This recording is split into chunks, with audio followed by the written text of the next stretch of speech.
Yaz aylarının gelmesiyle birlikte karayollarındaki araç yoğunluğu önemli ölçüde artıyor. Tatil planları yapanlar, şehirler arası yolculuklar yapanlar ve ziyaret nedeniyle sürücüler daha fazla zamanlarını trafikte geçiriyor. Yaz mevsiminde güvenli sürüş için bazı önemli hususlar dikkat edilmesi gerekiyor. Öncelikle uzun yolculuklar öncesinde araçların genel bakımının yapılması büyük önem taşıyor.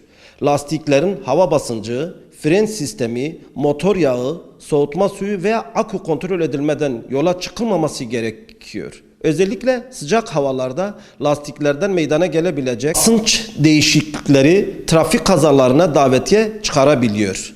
Ayrıca sürücülerin yorgun ve uykusuz şekilde direksiyon başına geçmemeleri uyarıyoruz.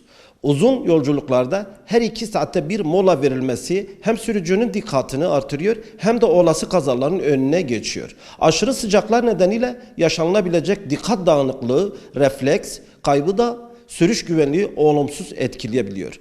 Trafik kurallarına uymak, hız limitlerini aşmamak ve emniyet kemerini kullanmak ise her mevsimde olduğu gibi yaz aylarında da hayati önem taşıyor.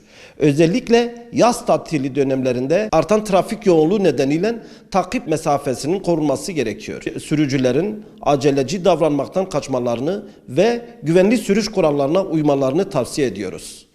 Alınacak basit önlemlerin birçok kazanın önüne geçebileceğini bilmemiz gerekiyor.